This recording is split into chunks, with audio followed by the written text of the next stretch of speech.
individually, or Okay. are they, if they are, then we should probably test with their Mhm. different audios. Yeah, Sude? Okay, so we'll go through a little bit of it is gonna be a bit of a challenge for us. So who would like to speak from Turkey? Who has I guess to I who can will be speak. I'm from Turkey. Sude, Alkım. Yes. I can speak. I'm from Turkey also. uh, Actually, we would like to ask how can we protect the women's rights of women?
So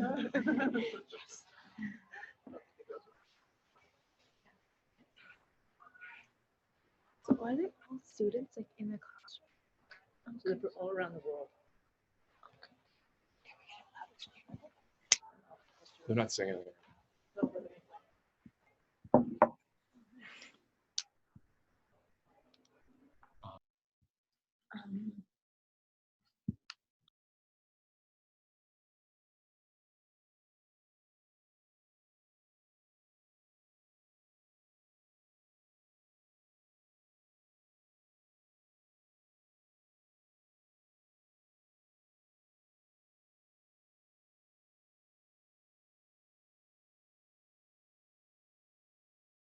Than when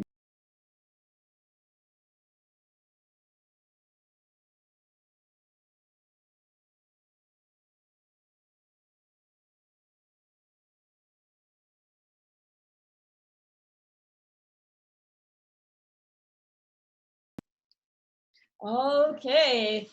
Hello, everyone, and welcome to our International Women's Day event here at the Center for Global Education. My name is Sarah Flynn, and I'm here with the center, my name is Terry Godwalt, and I am also here with the center. and we are so excited to welcome you today to our event. We have a wonderful speaker, Jessica Dewhurst, who is joining us from South Africa, and we have students joining us from around the world to acknowledge this important day. It is amazing how many different places. We have students who are joining us from Africa, from the country of Ghana. We have students who are joining us from Brazil. We have students who are joining us from Turkey, Yeah. From the United States, from Canada. Needless to say, we will have a great conversation. Now, we all know that March 8th, yesterday, was International Women's Day, but it's hard to have a school video conference that focuses on International Women's Day when there's no school. That's But right. today we wanted to bring everyone together. And so to start, I want to acknowledge that we are joining you here today in Canada from Treaty 6 land. So in Canada, we're going through a process called reconciliation. And it's where across the country, we acknowledge that the settlers and colonizers who came to the country didn't come to an empty land, but we came to a land that was already full of people and cultures and some of the matriarchal cultures. Mhm. And that when we arrived, that many of those, the journey that came about was one filled with violence, and one that was filled with a loss of respect. And so today, as a part of that healing process in Canada, we acknowledge the lands that we are now settled on and who used to live here and the conversations that used to happen. So specifically here, we're joining you from Treaty 6 land. And it was a traditional meeting place and gathering grounds of the Cree, Saulteaux, Blackfoot, Métis, Dene, and Nakota Sioux people. And we acknowledge all the many First Nations, Métis, and Inuit people whose footsteps marked this land for centuries. So we will probably go in order of Canada to Europe, and then perhaps if our African friends have turned on their audio. We also have a few schools that are joining from our live stream today because they just weren't able to get the video hooked up, which is wonderful. And so if you're on live stream and you want to ask a question, just type it in the chat and we will get that question off to our speaker here today. So perhaps we will end with the speaker, or with our speaker who will introduce herself. But first, let's start, maybe we'll go over to Kelowna. That's right. We'll start closest because we are in Western Canada. And so just one province over. So right beside where we're located is British Columbia and our friends in Glen Rosa. So over to you, Glen Rosa. Would you like to introduce your school? Glen Rosa Middle School would first like to acknowledge that we are on the traditional unceded territory of the Okanagan people. My name is Sophie, and I am an 11-year-old grade 6 French immersion student. Glen Rosa Middle School is a diverse bilingual school with students from grade 6 to 9. Our school offers many unique learning opportunities, such as woodworking, Japanese, sewing, design thinking, leadership, or wellness courses. In addition, we have fun clubs and sports teams such as dance, archery, football, soccer, swimming, basketball, or hockey academy. Thank you for taking the time to inspire us and providing us with the enriching learning opportunity. Thank you so much, Sophie. I think we need a round of applause. Yes, that Sophie, was you a did so wonderful well. job. Great job. So good. Wonderful. And keeping on the Canadian stream, while our American friends down in California are still getting their audio and video hooked up, we'll go over to Stephen Lewis. And we know we don't have your video, but we're going to put you on a spotlight here anyway so that we can see your wonderful school sharing. And just to our friends in California, if you want to, I did write you a note on chat. If you want to respond there, that would be super. Or you can even write back to Michael on email. Either of those two. All right, Stephen Lewis, we are ready for you to introduce your school. Okay, can you hear us? Oh, now we have that audio loop going again. So Stephen Lewis, we're going to get yourselves, we're going to let you maybe kind of work out that audio. I'm not quite sure what was happening on your side. And we're going to go to our friends to the south. Our friends from Bullis Charter School are here. We're jumping the queue here. We know that you were maybe thinking you had a second or two to get yourselves ready. But if you want to come up and say hello, Stephen Lewis, we're going to come back to you again just because we had an echo coming through on our side. Stephen Lewis, Bullis, over to you. Hi, my name is Netta. And my name is Caitlin. And we are 6th graders from Bullish Charter School. So we have been working on our school does really cool things. Like we've been working on a 3-week-long project called Intersession. And this is where we get to collaborate with all the 6th grade classes. And we can figure out a way to help the world in a particular way. And we do a lot of things like design thinking and collaboration things. Yeah. Thank you. So wonderful.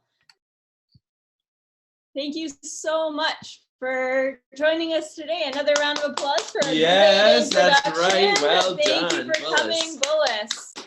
All right, let's go back now to see if our friends at Stephen Lewis are ready to do their introduction here. Stephen Lewis, we're listening to you. You're live. Okay. Ah, beautiful. Good afternoon. We wish to acknowledge that we're on the traditional territories of the Mississauga of the Credit First Nations. My name is Heda. My name's Reem. My name is Sarah from Stephen Lewis Secondary School in Mississauga, Ontario, Canada. We are representatives from our UNESCO team. One fun fact about our school is that unlike most high schools that start at 8:10, ours start at 9 o'clock in the morning. We still have a few latecomers. I can imagine that on a day that has a late start like today, you might even have a few more. That's great. Well done, Stephen Lewis. It's great to have you here. Good job. Too bad that maybe you guys could take a picture of yourselves. Yes. If you take a picture of your classroom and send it to us, we'll try to get it up so it's we can at least see you before we say goodbye today. That would be wonderful. So take a picture and email it to Mike, and we'll get it online to share with everyone. See what I can do. All right, so I'm going to mute you now, and then we're going to go over to our friends in Turkey. Now, I know that Sude is going to introduce her school on behalf of all of those students, and they're joining from home, so there's a lot of students logged in. We're so excited to hear from you. Hi, my name is Sude. I live in Ankara. Ankara is capital city of Turkey. I study in 9th grade in Binnazagi Anatolian High School. Also, I work for UNESCO, and there is 11 students in our club. Wonderful. Excellent. Well done. That was so good.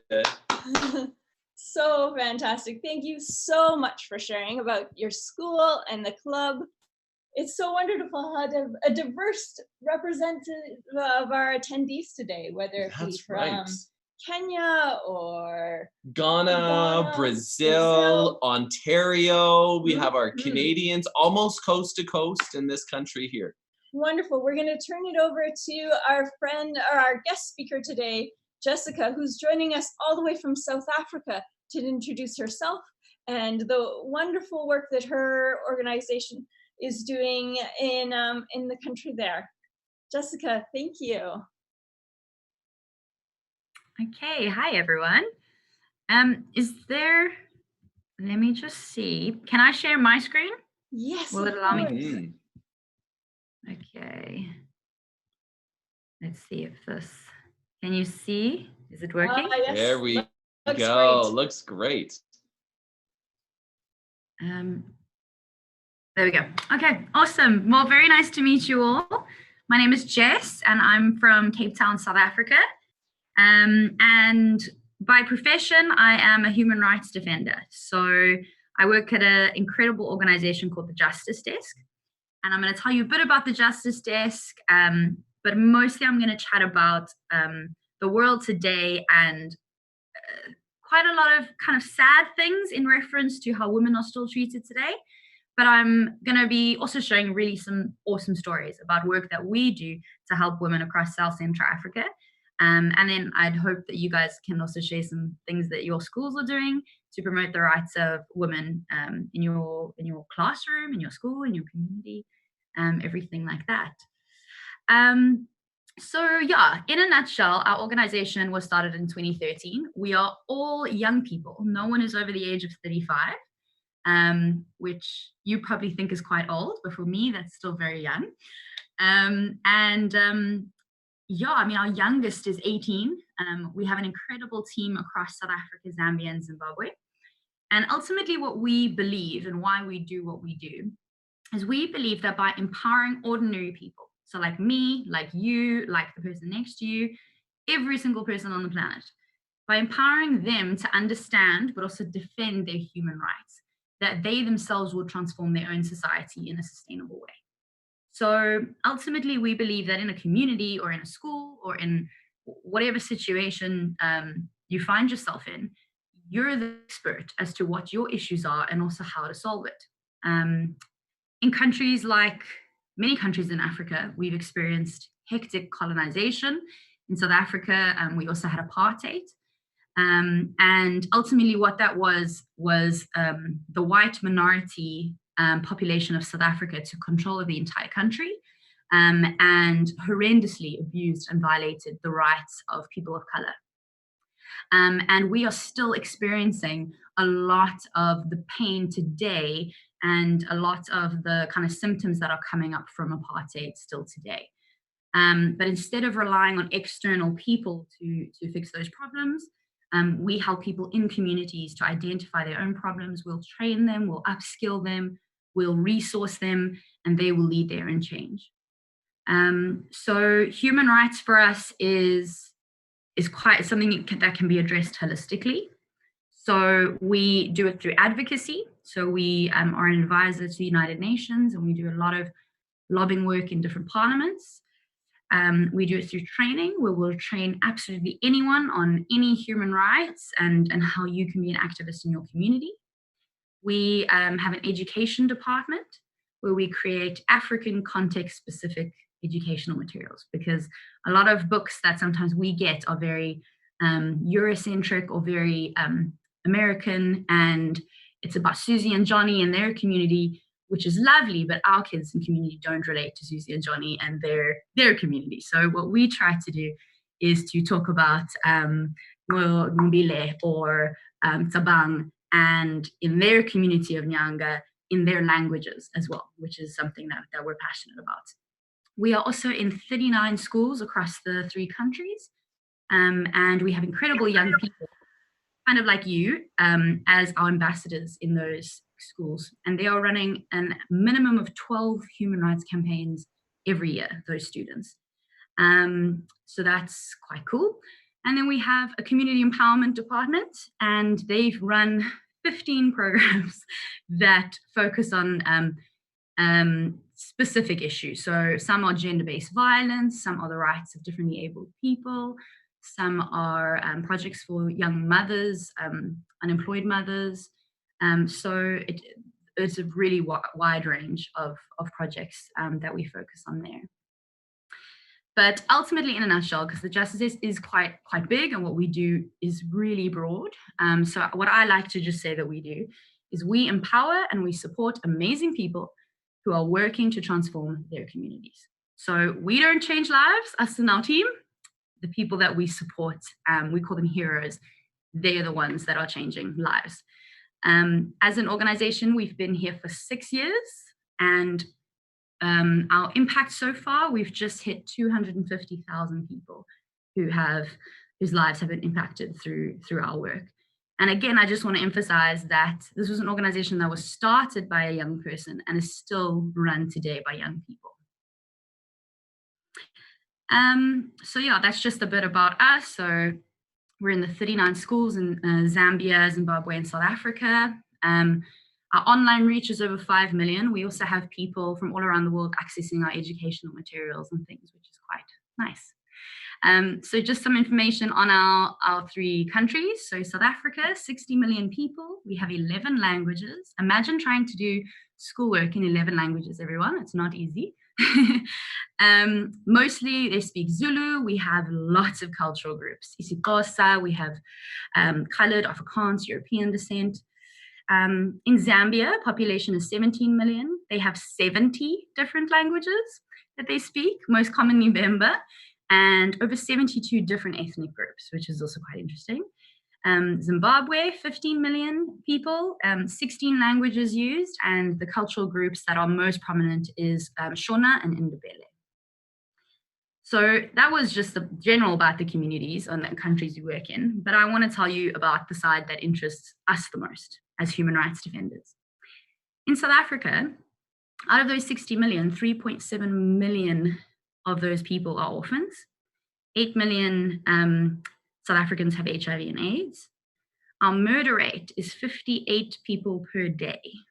And we have something called a femicide in South Africa, which means that more people die here than more women die here than any other country that isn't experiencing a war. So what that means is every 3 hours in South Africa, a woman is raped, murdered, horrendously abused. Rape rate, 143 per day. So it's really quite intense, and 30% of our population is unemployed. Zambia, 1.2 million orphans, 1.2 million people with HIV and AIDS. 42% of women in the country are child brides, which means they were forced to marry before they were 18, while they were still children. And 54% of the country is classified as living in poverty. And 65% of children lack basic human rights. So access to clean water, quality education, like a roof over your head. And in Zimbabwe, we have 1.6 million orphans, 1.3 million people with HIV and AIDS, 72% estimate people living in some state of poverty. And 28% of children under the age of 5 are stunted, which means they don't get good nutrition and food when they're young, so they don't develop properly. And 11% of children do not attend school. When I say school, I just mean basic school. I don't mean quality school. So we don't mean buildings, physical buildings. We also don't mean places that have teachers and books and uniforms. We just mean a place that can be classified according to governments as a school. So in South Africa, this is the reality. And I want to talk about the reality because a lot of the time we shy away from it, especially reality when it comes to women. So like I said, a woman in South Africa is murdered every 3 hours. 1 in 3 women will experience sexual or physical violence. 50% of the population is women, yet only 44% actually have jobs. 200 million women and girls on the planet have undergone female genital cutting, which is a horrendous form of abuse. 130 million girls are estimated to not be attending school, which is heartbreaking. And 12 million girls marry before the age of 18 every year. That's 23 girls every minute. And of all the parliaments in the world, if you had to put them all together and count how many women there are, it would only be 23.7% are represented. All the parliaments, all if you put them all together. Is that a question? Sorry, we just had a school join from Bangladesh and their audio is on, so you're ready to go, no worries. Okay. So yes, I mean, those are horrible statistics. They are horrible facts and truth, and I don't want to just leave you with that. What I want to leave you with is that the truth is that the world still is not a safe place for women. The world is not an equal place for women. The world has still unimaginable human rights violations occurring each and every day. But I think in countries like South Africa, Zambia, and Zimbabwe, it's very evident to people on the ground working in communities that change is not only possible, it is happening. And two kind of things that I always speak out about is the first people I always see marching, the first people I always see at courthouses, the first people I see building schools, it's women. And a lot of the time it's children, which is quite amazing. So when it comes to the work we do at the Justice Desk, we always say the first step you do if you want to engage in human rights work is just to show up. So when it comes to things like gender-based violence, it's not just a woman's issue, it's a man's issue as well. So we have a project called the Umbukoto Club. And the slogan is Watsinda Bafazi, Watsinda Umbukodo. And, oh, the screen just disappeared. Is that okay? We just wanted to see you while you were speaking here at the end here. Okay, so must I not share it again? Would you like to continue sharing? I can just talk it through, it's fine. So yes, the slogan is Watsinda Bafazi, Watsinda Mukodo, which means you strike a woman, you strike a rock. And what it is, it's a project for young girls who are survivors of gender-based violence, of rape, and they're all under the age of 18. And they live in a community called Nyanga, which is the murder capital of South Africa. You may have seen it on the news recently. Prince Harry and Meghan Markle are two very strong supporters of the Justice Desk, so they were with us recently, and they came and spent a lot of time with us, and that was in the papers. But yeah, so it's an incredible community, but it's spoken about for all the wrong reasons. And we focus on teaching our girls self-defense, so physically how to protect themselves, but also they learn incredible things through female empowerment workshops. So budgeting and finance, sexual health rights. They're taught how to be public speakers, how to speak English, a whole bunch of awesome topics that empower these young women to lead change in their communities. And then they also get counseling because of the trauma they've experienced and psychological support. So projects like this are absolutely incredible because it gives young women the opportunity to really recognize that we aren't just statistics. And I know that I put those statistics up, but I also did that for a reason because I guarantee that probably much later today, you will have forgotten most of those statistics. But what I always say to people is, women aren't just statistics, we are people. We have a face, we have a name, and we need to say that name. We need to be proud to stand up and introduce ourselves because we are human and we do deserve equal rights. So we always say to people, the first step is to stand up and say, I don't think that's right. I think what's happening in this community or what someone has said or an action of someone around you, to actually just stand up, show up and say, I don't think that was right. I don't think that respected women. And I don't think that helped women in any way. We should do better. So the first step is just acknowledging there's an issue and actually standing up and showing up and saying the rights of women it's the responsibility of everyone, not just women. I also say listen a lot of the time. We as people have this weird belief that we have the answers to everything. And I often say to people, when you go into communities and when you encounter people who've been horrendously oppressed, don't tell people how you can fix the situation, or don't immediately think you know how to fix the situation. The most important skill I've learned in my life is to listen, to purely listen to people and get to know them and get to commune with them and get to love them, and hear from them in their own words and experiences what their problems are and how they would like to solve it. And I guarantee you, if you start a conversation like that, it'll be like nothing you would have expected. And then a lot of the time when people hear activists and when they hear advocacy work, a lot of the time people think protest, they think violence, they think all those types of things. And I challenge that all the time because I believe that activism is so much more than that. We always say it's what you do before and after a protest or a demonstration that truly matters. when by the time we're protesting, it's more kind of like a gathering for us because we've been doing so much work before, lobbying, drafting papers for parliament, meeting with important people to make sure that this work is happening, doing our own training and empowering. So all that stuff is happening as well, and that's the stuff that will create amazing change. I also want to say that I don't think I look scary. I don't know if you all think I look scary, but I'm an activist and I'm a proud activist. And I believe that every single person on this planet should be an activist, especially young people. So we have a term at the Justice Desk called everyday activist. And that is purely a person who wakes up and decides that if another person's rights are being violated, I will stand up and say something. And if you do, you are an activist. So it's not as scary as I think the world portrays it to be.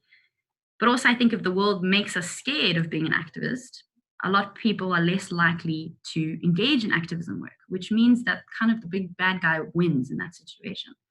So you can be an activist, your mom, your dad, your cousin, whoever, literally anyone you see should be an activist, an everyday activist in their lives. And I know a lot of people say that doing this kind of work, it's not for young people because they're the leaders of tomorrow. But what I always say is that no, they're the leaders of today because they're here right now and they're experiencing the issues right now, which means that they have a right to be involved in creating change, and they also have a right to speak out when they're not happy. So some success stories, and then I'm going to show you a video which has some footage of our girls at the Umbukoro Club. But some success stories. So when people also say then again that young people can't make change. Two of our youth ambassadors from a really, really impoverished township. And a township is a, in other countries, they can call it a slum or a very underdeveloped, very poverty-stricken area that doesn't have things like water, electricity, proper housing. And we have thousands and thousands of those in South Africa. And two young girls from a township in Kimberley, South Africa, they started noticing that a whole bunch of their female students would just disappear. And no one could quite figure out where they had disappeared to. And a lot of people said, oh, they're running away or something like that. But these two girls refused to believe that because they said, no, these are incredible young women and they wouldn't just abandon their community. They wouldn't just leave school. So something must be going on. So they contacted us at the Justice Desk and we did some research with those young girls and identified that human trafficking was occurring in the community. So what we did was we equipped these young girls and taught them everything about human trafficking, but also how to put together a prevention strategy in their community to help to prevent trafficking. Within 2 days of us doing the training with those two incredible young ladies, they went and printed on little sheets of paper what human trafficking was. And they bought a little 90-cent SIM card, put it in a broken phone, and they went to every single shack, every single person, every single door in their community, and they knocked and they said, this is human trafficking. Do you know what this is? And if you see anything suspicious, please message this number. They went to so many people and got so many messages on that number that a week or two later, they were able to work alongside the police who they were able to identify a car, the color, the brand, the number plate, and where it currently was. The police went, opened up the van, and there were 3 human traffickers inside who are now arrested and spending life in prison. And for a lot of people who say, again, 17-year-old girls can't change the world, I say that's nonsense because those girls really changed. They changed the world of every single girl in that community. A month later, another situation, one of their friends was walking outside of school, a van came past, pulled her in. And in South Africa, the rescue rate of trafficking victims is less than 1%. However, because this community had their prevention strategy, they immediately mobilized, went to all the main transport locations, and they rescued her within 24 hours, which is unheard of. And this was all led by young women and young people. Another example, where I want to bring in boys here, is in South Africa, all our sanitary items, so tampons, pads, things like that, they were taxed really heavily. And it was quite funny because we would ask the government, but why are, for example, men's razors not taxed, but women's sanitary products are taxed? And the government said, oh, but men can't help but grow beards. And we went, yes, but girls can't help but get their period. It's a perfectly normal thing. And we had an all-boys school who said one day that the one particular leader was incredible. And he sat there and he looked around and he said, you know what? Yes, this doesn't affect me, but I have a sister and I have a mom and I have female teachers. So this should be something that affects me, because if it affects them, it must affect me. So those boys led a massive, massive campaign. They went and did radio interviews. They sent articles to newspapers. They did demonstrations. They created awesome videos. They sent like thousands of letters to the government urging them to abolish the tax on tampons. And at the end of last year, the government released a statement to say they will officially be abolishing tampon tax. And that was a bunch of young boys. They were 16 and 17. Also recently, because of all the horrible experiences that women have in South Africa, we wanted something called a femicide to be declared, which meant that our government would have to relook at our laws and see how we can protect women more. And our government was like, no, not going to happen. So what we decided to do was let them see how many women believe in this. And 27,000 of us decided to march to Parliament while the government was doing a very important press, a conference with world leaders, and he was very embarrassed. And he said, oh, please, can we talk about this later? And we said, absolutely not. You come and talk to us first, because we are your people. And we ultimately forced him to come outside and talk to us. And we handed over a memorandum which said the key things in our laws we needed changed. And by 6 o'clock that evening, he had agreed to about 60% of what we had asked for in that memorandum, which is also really amazing. We have the Umbukoro Club, as I mentioned, which has incredible young women. And I want to talk about one in particular. Her name's Azile, and you're going to see her in the video. And she always says, I am a victor, not a victim. And I think that that's something that's really powerful. And I see it often in women around the world. We're often placed in positions where we are made to be victims, but a lot of the time women choose to stand up and be victors. And Azile, at the age of 6, was raped, and she thought her life was over. She really thought her life was over. She didn't want to go to school because she thought, what's the use? She was so traumatized. Her family was so upset by this that they had abandoned her. She didn't have her mom, she didn't have her dad. She was left alone, ended up not going to school, and no one noticed. And then she joined our Umbukoro project. And for the first time, someone told her that she is incredible and loved. And she, within herself, eventually learned to love herself again and realize how incredible she was as a person. And Azile went from a young girl who thought that she didn't have a future to being someone who was so supported and loved by a community of men and women that she realized that she still had an incredible future ahead of her. And she is now one of the leading community leaders in that township. She is 17 now. She's 17 now, and she has, I can't even tell you how much change she has brought to her community, but also how many young girls she has brought to the project to make sure that they get the care that they need. So ultimately, when it comes to the work that we do, I always say, first, recognize there is a problem. Half the fight we have is getting people to admit there's a problem. But number 2, we need to show up, stand up, and acknowledge and say, this is an issue, and I'm not going to ignore it. You need a plan. So we always say before and after a demonstration is more important. You plan to lobby government, you plan to implement projects, but all of this can only happen if you listen and love people. So spend time with as many people as you can of different races, genders, cultures, languages. Meet people who aren't like you, exactly like you. And I promise you, if you surround yourself with a diverse group of awesome people, you will become a better person as a result. And hopefully you'll join us and many other activists as we try to make this world a better place. So yes, there are some bad statistics, but people are not statistics. We are human beings and we deserve human rights. And on Women's Day, we especially need to recognize that we have some more work to do. But I think we can do it. I really do think we can. Like I said, if these 17-year-old girls can do all these amazing things, then yeah, if we all come together, I truly think we can really change the world.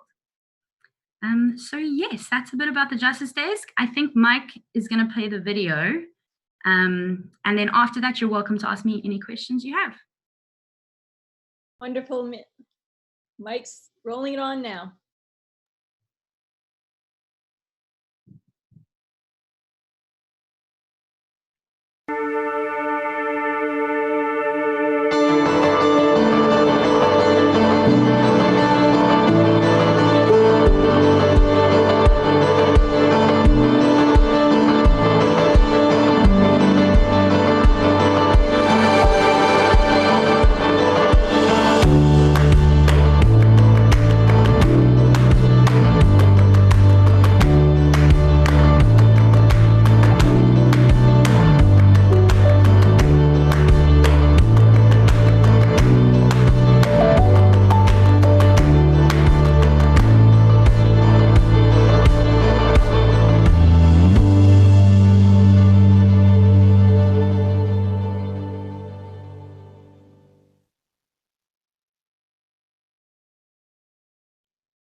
Okay, cool. If you would like to know more about our work, you can go to our website, justicedesk.org, and there you'll see much more detail about our work. But for now, that's what I came here to say. So if anyone would like to ask questions, I'm all ears. Wonderful. Thank you so much, Jessica. I learned so much. I'm feeling so inspired. Oh, it's such a wonderful message and a wonderful, there's so much youth action going on. And that's really what we're about as an organization. And then I think globally as a movement, this really has the opportunity for youth to come behind it and just take all of their ideas and interests and take it to the next level. And I think that the message of you sharing of these youth who are doing such great work is just so inspiring, as you were saying. Absolutely. You don't need to wait until you're an adult or until you're a teacher or until you leave school, but you can start doing things right now. So we have, during the time that you've been coming on, we were joined by our friends in Brazil and our friends in Bangladesh. Brazil, if you do want, we want to make sure you have a chance to ask a question.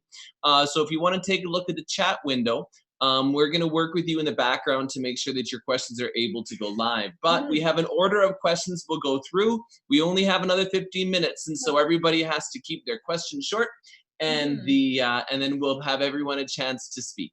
So we're going to go in the same order as we did the introductions. We're going to start with Glen Rosa in Kelowna. Then we're going to go over to Bullis, or go down to Bullis, I guess, and then across to Stephen Lewis. We'll head to Turkey next, and then our friends in Bangladesh and Brazil. So up first is Glen Rosa Middle School. If someone would like to ask a question, you're welcome to come right up to the front. Maybe as they're getting, I see her coming up. So as she's getting ready, I'm going to ask a question. Now, what you said about activists, and the word activist as being scary, resonated a lot with me. The same idea that feminist is often seen as a scary word and something that you should be ashamed of calling yourselves. But I know that I call myself a feminist, but I know even our prime minister here in Canada says that he's a feminist. Do you find that you hear that backlash as well, that you shouldn't be proud to call yourself a feminist? Yes, so it's a complex system, but I'm going to make it like hopefully as understandable as possible. But human rights violations and poverty is not natural. It is man-made, which means that people have made decisions to leave people in situations of poverty and exposed to violence and things like that. And those people are benefiting from the system, from this corrupt system.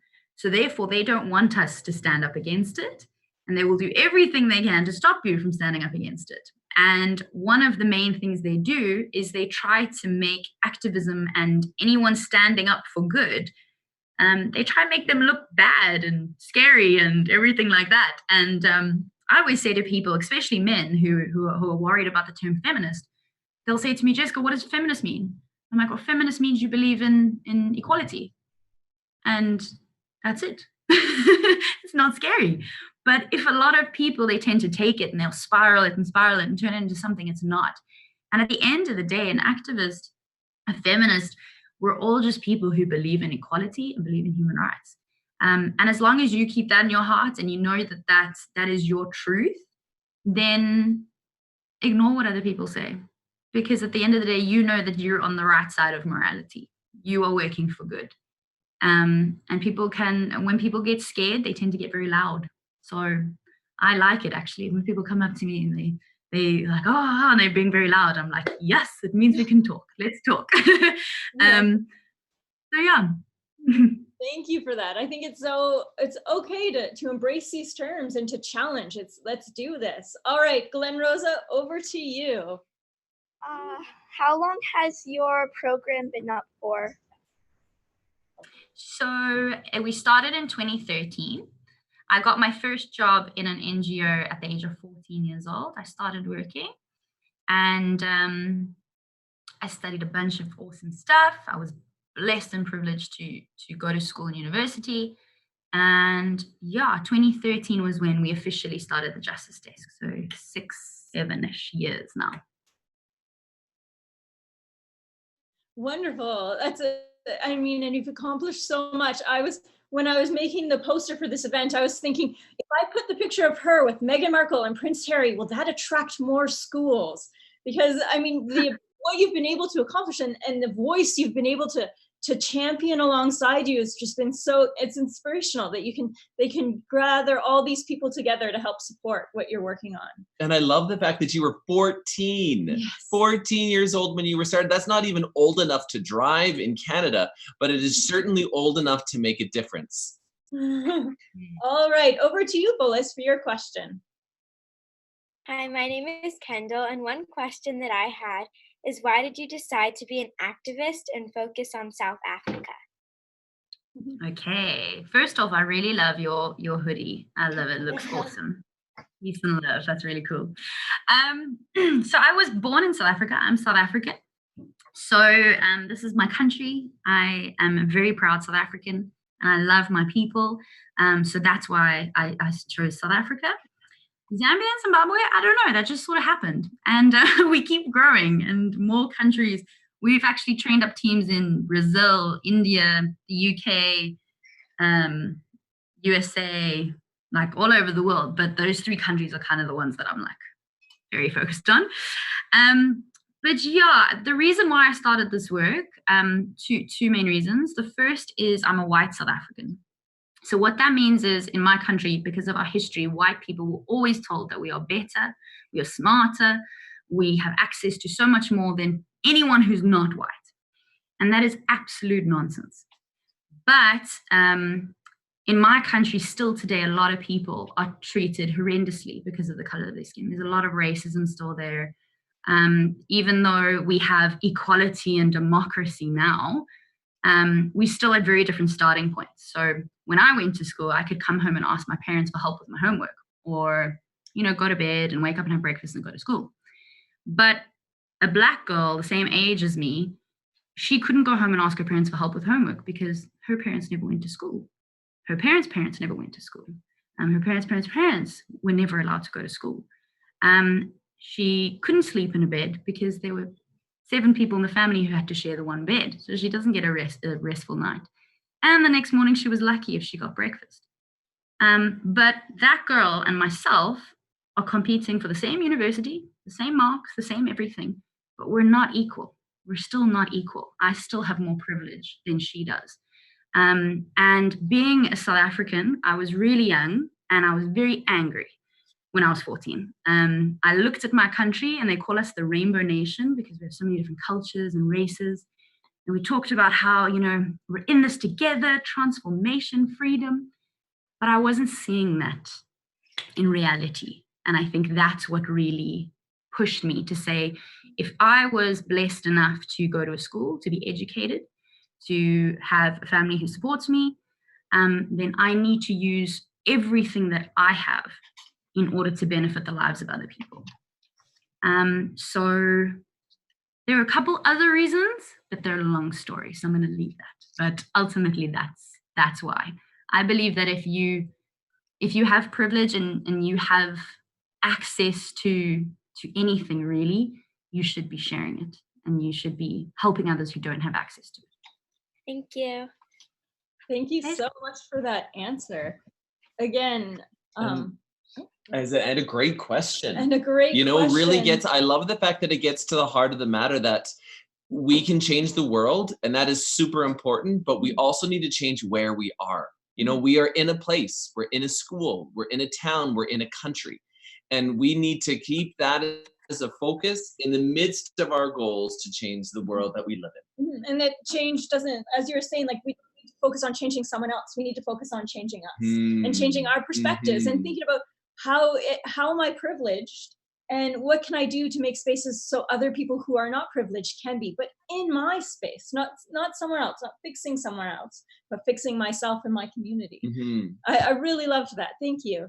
All right, so our students at Stephen Lewis, unfortunately with their audio feedback, they've had to disconnect, and so they're just listening now and watching, and they aren't able to talk. But their question has to do with how do we, like, for them, they learned a lot from your slides about South Africa and Zambia, and they're wondering, how do they learn more? How do they gain awareness so they can reach out and make those connections and start thinking about how to change? So our whole kind of purpose at the Justice Desk is to empower everyday activists. So exactly you guys.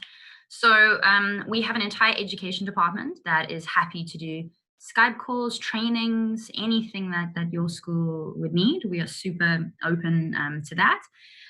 So yeah, just drop us an email, go to our website. If you ever have any questions, our team loves to respond. We love to do Skype calls. This is my first Zoom experience, but it looks really cool, so we should do that as well.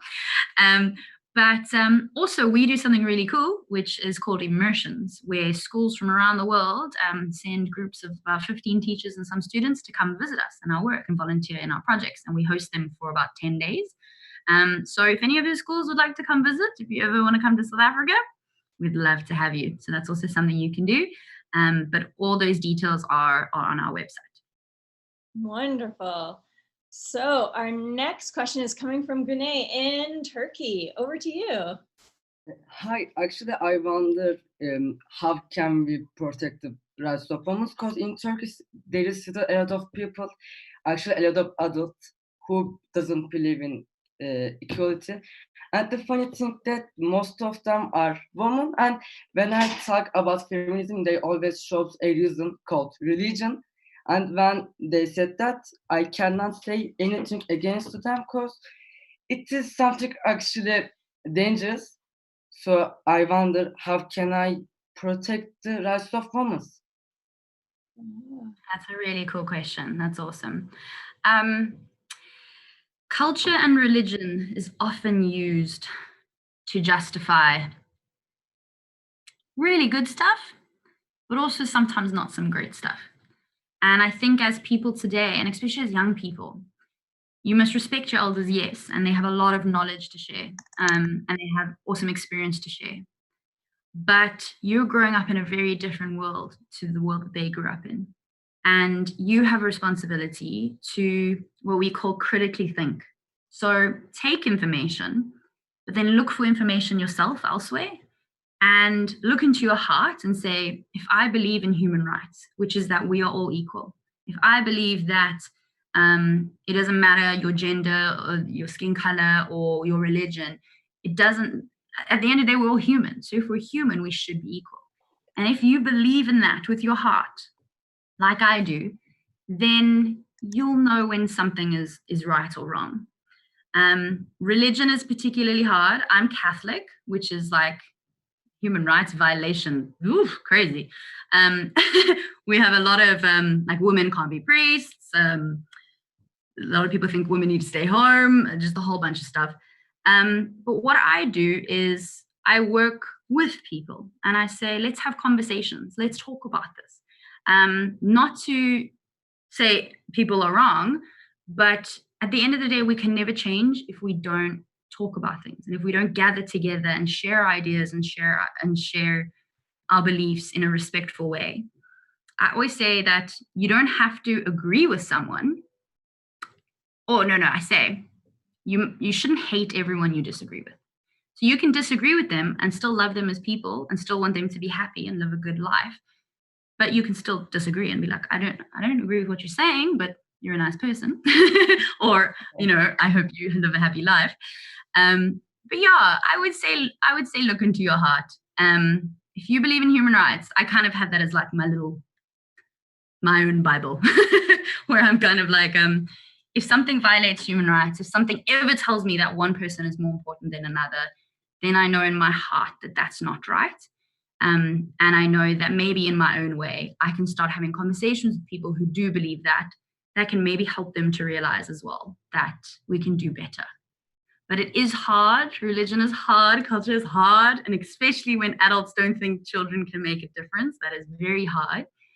And you're going to hear that a lot. But I just really hope, and I'm going to be thinking of you all, and I really hope that you don't let that get you down. Don't believe that. Because the change is happening with young people. You guys are the ones that are changing the world. No one else. So don't let them beat that out of you, because you're going to do incredible things. So yeah, stay true to what you believe in. That's what I believe. Yeah. Okay. Thank you. Wonderful. And just because we're running short on time, I'm going to jump straight, and thank you so much for that question. So great. I'm going to jump straight now to our friends in Bangladesh.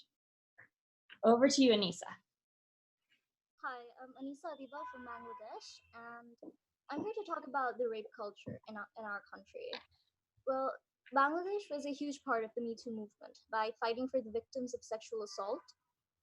People coming forward with grassroots movements to reveal sexual harassment cases to the public, which then led to many rise of consciousness among the publics, which further led to these sexual assault victims getting due justice. But this isn't the end. We are nowhere near the end. Statistically, at least 13 women are raped in Bangladesh every single day. We have come a long way. We have grown and gotten many of our rights. Legally, we are free as the next man. But we think it's high time we implemented these laws of equality. It's time we mention the contribution of women in historical events. We hear stories about how the men were always the people in the front lines during wars, men fighting for their mother language, and men practically being glorified all over history. But we think it's time that we mention women in these historical movements. It's time we get what we truly deserve. We get glorified in history as much as the next man. The society in itself, we think, has to be more accepting, and it is upon us to make sure the society is more accepting. We have to learn to stand up for ourselves. We have to understand the distinction between religious laws and loopholes of harassment. We have to raise awareness because no one will do it for us. There are countries where women aren't allowed to go out because of fear that maybe this guy will veer at me, maybe that someone will follow me into an alley and possibly rape me. But this fear is something that has to stop, because you simply can't fight something if you are afraid of it. And this fear is something that these rapists feed on, something the abusive husband feeds on, something your abusive brother feeds on. And therefore, we have to know how to stand up for ourselves. We have to go to these communities where these people are practically born into misconceptions and yeah. Okay. Oh, I'm so sorry. What you're saying is so important. I know. I wish we'd have more time. It's 11 o'clock now, and I wish we could hear more. And I think what you should do is I know your school has a logon for the classroom, and I would love for you to write what you had written and share it there, and I'll make sure all of the schools get it, because what you're saying about Bangladesh is so important, and it is not just to Bangladesh. That's right. There's a strike right now in Mexico for many of those same reasons, where a whole country of women are standing up and are going on strike because of the femicide and the rape cultures and things that are there. All that much more important for us to remember that it's that we have a lot of work to do. Yeah, and so your message is so important. So please send that message. Either email it to us, on the classroom, pop it in the chat here, and we will share it to all of the schools who have joined, and we will make sure that it's shared, because it's so important. Now, Jessica, we're already over time, but we wanted to thank you so much for joining us today, and sharing your knowledge and your passion and challenging these youth to really make change now, not to wait. That this is our time, this is your time as youth to get out and have your voice heard and make the change you want to see. Is there anything else you'd like to say? I just want to say thank you to all the schools who joined us today. Thank you, Jessica, for your great work. We'll make sure to share your contact information so that groups can reach out to you and continue. We had a whole ton of questions I'm sorry we couldn't get to today. But as we wrap up for today, I'll pass it over to the woman who is here to wrap up our celebration of International Women's Day. So International Women's Day might have been yesterday. It might have been March 8th. And you might have said, we missed it, but we haven't. Every day we can make a difference in our strive towards equity and equality in our world. And I hope that you will take that inside yourself. And when you hear something that you know isn't right, that you'll stand up and you'll make pause. And you'll say, you know what, that's not how we are going to move forward in this world. And so I challenge all of you to maybe write a letter, or to go and talk to a teacher if you hear something, or to really just make that space for everyone to be represented equally in our school communities and in our homes and in our faith communities and everywhere around us. So the world is yours to make better. And thank you everyone for logging on today. Thank you, Jessica. Have a wonderful evening, afternoon, morning, wherever you are in the world. Thank you for joining us, and we'll see you again soon. Goodbye. Bye. Bye. Los Altos. Bye, Kelowna. Bye. Bangladesh. Bye, Bangladesh. Bye, Turkey. Bye, South Africa.